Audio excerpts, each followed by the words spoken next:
Les travaux du miroir d'eau viennent de commencer. Un projet de l'équipe municipale. C'est une nouvelle page qui va s'écrire pour la place Maurice Marchais, qui a connu un certain nombre d'aménagements tout au long de l'histoire récente de la ville, en détenant le record de changement de nom. On l'a appelée place du Marché avant la Révolution.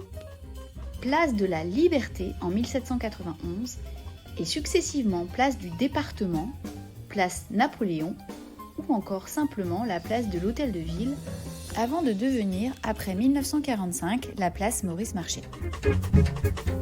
Mais contrairement à ce que l'on pourrait penser, ce projet de miroir d'eau n'est pas si nouveau.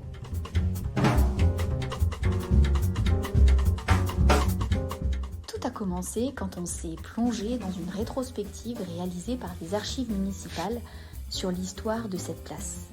Et oui, on apprend qu'il y aurait déjà eu de l'eau, qu'une fontaine aurait déjà existé ici même, vers 1690. C'est pourquoi on vous emmène aujourd'hui aux archives municipales enquêter avec nous sur cette mystérieuse fontaine d'il y a plus de 300 ans. Bienvenue aux archives. Joussi.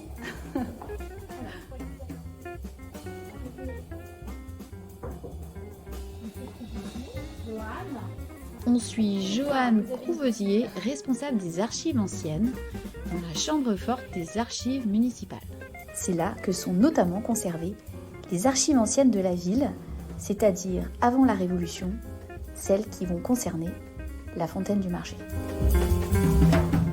On peut penser que les réponses à nos questions qu'on se pose sur la fontaine se trouvent. Elle se trouve dans ce registre. L'aménagement de la fontaine. Des fontaines, parce qu'il y en a eu 5 qui ont été construits au même moment, et également l'aménagement d'une conduite d'eau depuis Meucon, pour amener l'eau jusqu'à la ville de Vannes. Donc là, il faut retrouver ensuite la bonne délibération, donc en cherchant, en relisant.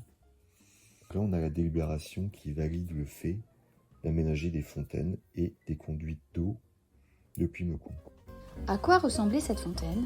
Bien entendu, il n'y a pas de photo, mais nous avons retrouvé une esquisse à partir des devis de l'époque. Elle figurait également dans le livre La conquête de l'eau, sorti en 1995 à l'occasion d'une grande exposition sur l'eau au musée de la Cohue. Donc on l'a appelée fontaine du Marché parce qu'en fait s'y tenaient régulièrement les marchés aux animaux, les marchés alimentaires. La fontaine était à la disposition de tout public, donc des Vannetais.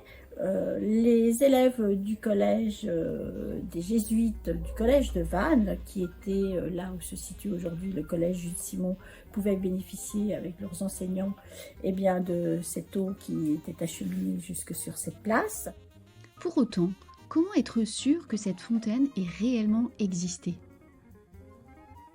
L'équipe des archives municipales a retrouvé pour nous le procès-verbal de réception des travaux de l'époque, qui représente une preuve indiquant que la ville a réceptionné les 5 fontaines pour la modique somme de 31 382 livres, soit l'équivalent de près de 210 000 boîtes de douzaine d'œufs de l'époque.